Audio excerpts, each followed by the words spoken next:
काली मिर्च इसके क्या फ़ायदे हैं और किन अमराज में अमूमी तौर पर इस्तेमाल की जाती है, और ये अमूमी अमराज के लिए इस्तेमाल कर सकते हैं, या फिर खसूसन किस मरज़ में ये सबसे बेहतरीन काम करती है? काली मिर्च का मिजाज गर्म तारेगा।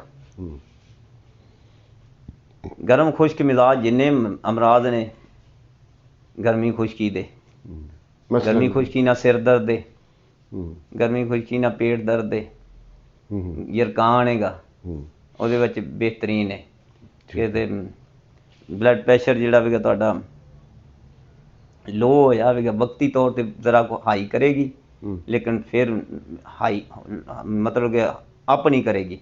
किसी का ब्लड प्रैशर हाई जा रहा होगा तो काली मिर्च के नाल मलट्ठी मिला के दे दिओ, वो इंशाल्लाह थले आ जाएगा। किसी की खांसी नहीं रोकती पई, काली मिर्च नूं बारीक सुरमे वर्गी करके मलट्ठी च मिला के शह च मिला के चटा दिओ, ਉਹਦੀ खांसी भी दूर करेगी। यानी कि खुश्की ਨੂੰ दूर करती गर्म तार चीज़ है, गर्मी भी कायम रखती है तो तरी भी पैदा करती है। लेकिन ਇਹਦੀ ਜਿਹੜੀ मिर्च हैगी वो मिर्च हल्की जी इरीटेशन पैदा करके दिल ਨੂੰ भी तकवीयत दे देंदी है, एक बारी दौरानी खून ਨੂੰ भी तेज़ करके ਤੇ मुस्बत अंदाज ਨਾਲ तेज़ करती, मनफी अंदाज ਨਾਲ नहीं।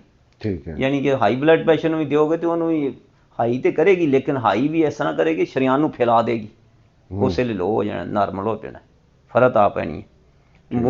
उल्टी आउंदी पई मतली आउंदी पई है, उन्हें दंद थल रख के चबवा दिओ, उनके चबा लै, या पीसी हुई जबान में दरक लगा दिओ, उस वे वक्ती तौर पर फायदा हो पाएगा।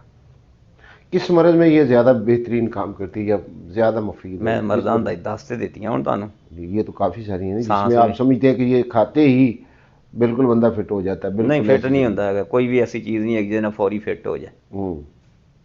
पानी पीते हैं ना, प्यास लगी है, पानी पीना वक्ती तौर पर फौरी आउंदी है ना, फर्क आउंदी है, कुछ बार फिर भी उस तरह ही तो इस तरह ही है जिस तरह मैं दसिया भी फौरी तौर पर, इस तरह वक्त के नाल कोई 5-6 मिनट के तबीयत में बहाल कर देंदी है।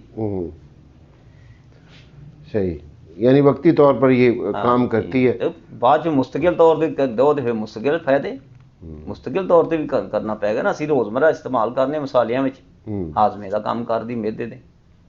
ठीक है।